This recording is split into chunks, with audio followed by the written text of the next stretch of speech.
আমাদের প্রথম ছিল ধান, তারপরে ধানের পরে আসিল আমাদের রবি শস্য বলতে তরমুজ, ভুট্টা এবং সরিষা। ওই নদীর পাড়ে নিয়ে করে বিক্রি করি, এখানে তো একটা দ্বীপ এলাকা।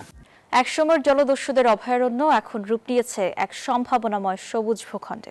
নোয়াখালীর মেঘনা ও বঙ্গোপসাগরের মোহনায় জেগে ওঠা জাহাজের চর সেনাবাহিনীর স্পর্শে এখন সত্যিকারের এক স্বর্ণদ্বীপ।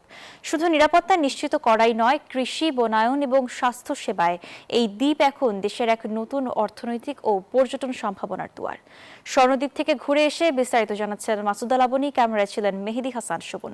2 পর্বের ধারাবাহিক প্রতিবেদনের আজ থাকছে প্রথম পর্ব।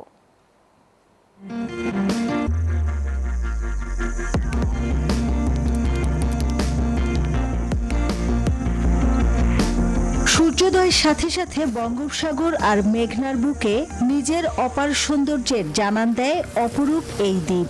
মেঘনা নদীর মোহনায় 1978 সালে জেগে ওঠা এই চরের নাম স্বর্ণদ্বীপ। নোয়াখালী জেলার মূল ভূখণ্ড থেকে 10 কিলোমিটার দক্ষিণ পূর্বে অবস্থিত এই স্বর্ণদ্বীপটির আয়তন 360 বর্গ কিলোমিটার। 2013 সালে দ্বীপটি সেনাবাহিনীর কাছে হস্তান্তরের পর স্থায়ীভাবে ক্যাম্প স্থাপনের পাশাপাশি শুরু হয় দীর্ঘমেয়াদী উন্নয়ন প্রকল্প। একমাত্র স্মার্ট সিটি বসুন্ধরা, আধুনিকতায় এক ধাপ এগিয়ে। আমাদের প্রথম ছিল ধান, তারপরে ধানের পরে আসিল আমাদের রবি শস্য বলতে তরমুজ, ভুট্টা এবং সরিষা। ওই নদীর পাড়ে নিয়ে করে বিক্রি করি, এখানে তো একটা দ্বীপ এলাকা। মিলিটারি ফার্ম স্বর্ণদ্বীপ সমন্বিত সবুজ প্রকল্প এর আওতায় এখানকার পলি দোআঁশ ও লোনা মাটিতে এখন ফলছে ফসল।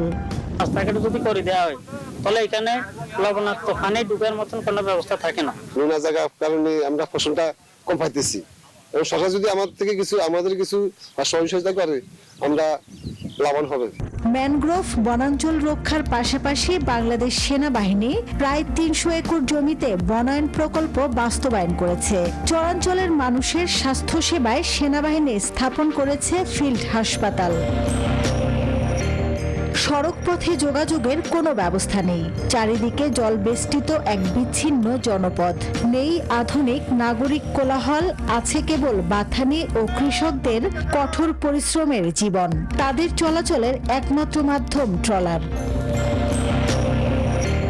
অর্থনৈতিক সম্ভাবনা আর প্রাকৃতিক সৌন্দর্য দুয়ে মিলে স্বর্ণদ্বীপ এখন দেশের এক নতুন পর্যটন গন্তব্য হওয়ার অপেক্ষায়। সঠিক পরিকল্পনা আর পৃষ্ঠপোষকতা পেলে এই দ্বীপ হয়ে উঠতে পারে অন্যতম অর্থনৈতিক চালিকা শক্তি। সময়ের বিবর্তনে বাংলাদেশের মানচিত্রে এক উজ্জ্বল নক্ষত্রের নাম স্বর্ণদ্বীপ।